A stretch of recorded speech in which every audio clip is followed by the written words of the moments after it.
A restauração, capítulo 26. Isaías predisse a reforma do sábado nos últimos dias.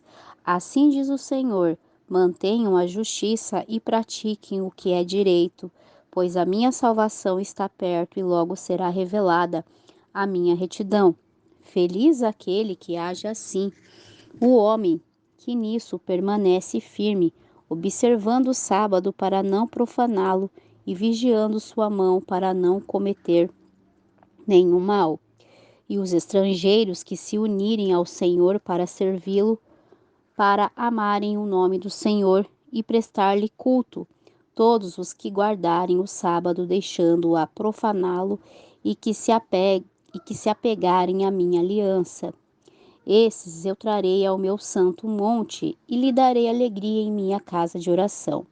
Essas palavras se aplicam à era cristã, conforme revela o contexto, palavra do soberano do Senhor, daquele que reúne os exilados de Israel. Reunirei ainda outros aqueles que já foram reunidos. Essa passagem prefigura a reunião evangélica dos gentios, quando os servos de Deus tiverem pregado as boas novas a todas as nações. O Senhor ordena: cele a lei entre os meus discípulos. O quarto mandamento contém o selo da lei de Deus. Somente esse mandamento dentre os 10 inclui tanto o nome quanto o título do legislador. Quando o poder papal tentou mudar o sábado, esse selo foi removido da lei de Deus. Chama os discípulos de Jesus para restaurar o selo por meio da exaltação do sábado como memorial do Criador e sinal de sua autoridade. Deus ordena: grite alto, não se contenha, levante a voz como trombeta, anuncie ao meu povo a rebelião dele e à comunidade de Jacó os seus pecados. Aqueles a quem o Senhor chama de meu povo necessitam saber que estão transgredindo a lei divina, mesmo pensando estar fazendo o que é correto em seu serviço a Deus. No entanto, a repreensão solene daquele que sonda os corações mostra que estão passando por cima de seus mandamentos divinos.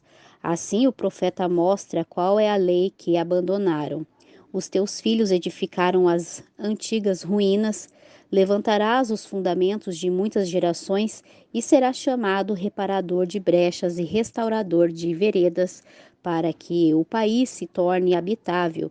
Se desviares o pé de profanar o sábado e de cuidar dos teus próprios interesses, no meu santo dia, se chamares ao sábado deleitoso e santo, dia do Senhor digno de honra e honrares, não seguindo os teus caminhos, não pretendendo fazer a tua própria vontade, nem falando palavras vãs, então te deleitarás no Senhor. As brechas na lei de Deus foram feitas quando o poder romano mudou o sábado, mas chegou o tempo de repará-las. Adão guardou o sábado em sua inocência no Éden. Continuou a guardá-lo depois que caído, porém arrependido, foi expulso do jardim. Todos os patriarcas de Abel, a Noé e de Abraão, a Jacó, guardaram o sábado. Quando o Senhor libertou Israel do Egito, ele proclamou sua lei para a nação emergente. Um dia sempre lembrado. Daquele dia até hoje o sábado tem sido guardado. Embora o homem do pecado tenha obtido êxito em pisotear o dia santo de Deus, cristãos fiéis escondidos em lugares secretos prestaram sua homenagem. Desde a reforma, alguns indivíduos de todas as gerações têm guardado o sétimo dia. Essas verdades encontradas em Apocalipse 14 em conexão com o Evangelho eterno distinguiram a Igreja de Cristo por ocasião de sua vinda. Aqui está a perseverança dos santos que obedecem aos mandamentos de Deus e permanecem fiéis a Jesus, aqueles que receberam a luz em relação ao santuário e à lei de Deus, que se encheram de alegria quando viram a harmonia da verdade. Queriam que todos os cristãos tivessem a luz, Mas muitos que afirmavam seguir a Cristo não aceitaram as verdades que estavam em descompasso com o mundo. Quando ouviram as justificativas para o sábado, vários disseram: sempre guardamos o domingo. Nossos pais o guardaram e muitos bons cristãos morreram felizes enquanto observavam esse dia. A guarda de um novo sábado nos colocaria fora de harmonia com o mundo, o que um pequeno grupo guardador do sábado é capaz de realizar contra o mundo inteiro, que guarda o domingo. Foi por meio de argulhante. Os católicos romanos, na época de Lutero, argumentaram que cristãos verdadeiros haviam morrido na fé católica. Por isso, essa religião era suficiente. Esse tipo de raciocínio bloqueia o caminho do avanço da fé. Muitos argumentaram que a guarda do domingo era um costume disseminado pela Igreja havia séculos. Contrariando esse argumento, outros demonstravam que o sábado e sua observância eram ainda mais antigos, tão antigos quanto o próprio mundo, estabelecidos pelo ancião de dias.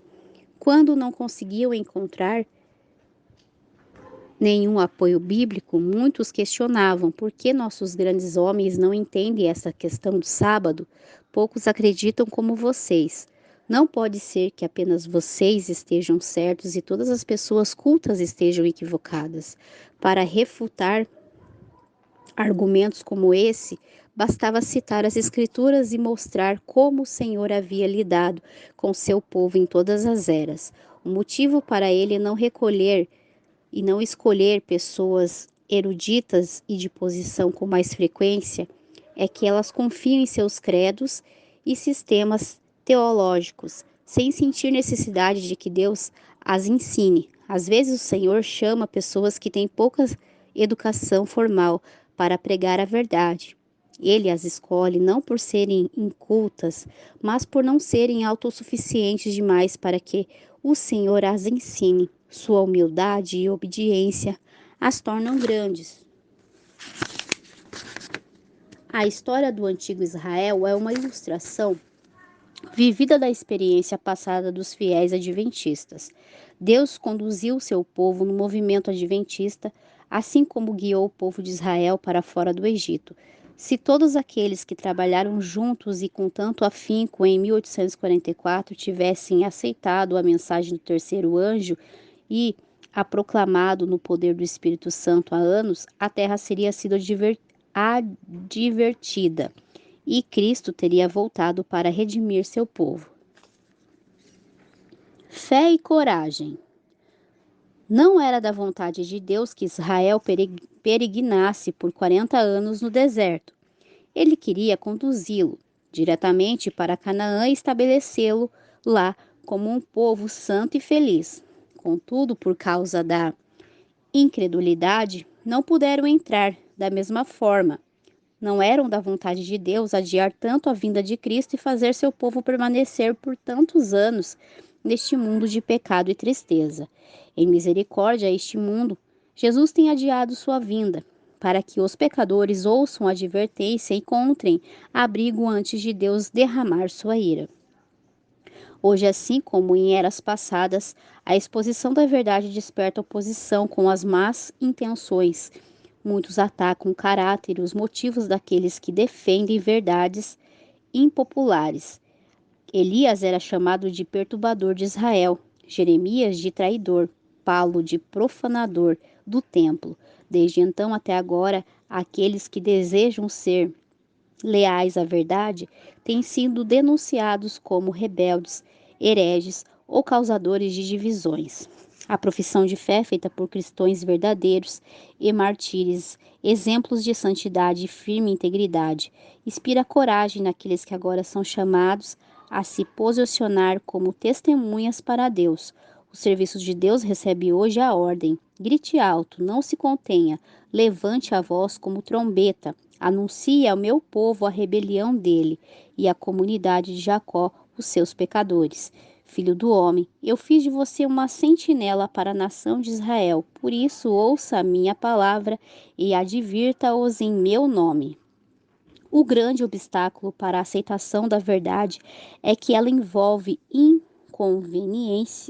inconveniências e críticas. Esse é o único argumento contra a verdade que aqueles que a defendem nunca conseguiram refutar. Os verdadeiros seguidores de Cristo não esperam a verdade se tornar popular. Eles aceitam a cruz, concordam com Paulo que os nossos sofrimentos leves e momentâneos estão produzindo para nós uma glória eterna que pesa mais do que todos eles. E assim como Moisés consideram sua desonra uma riqueza maior do que os tesouros do Egito. Devemos escolher o certo porque é certo e deixar as consequências com Deus. O mundo deve suas grandes reformas a pessoas de princípio, fé e ousadia. A obra de reforma para este tempo deve ser levada adiante por indivíduos assim.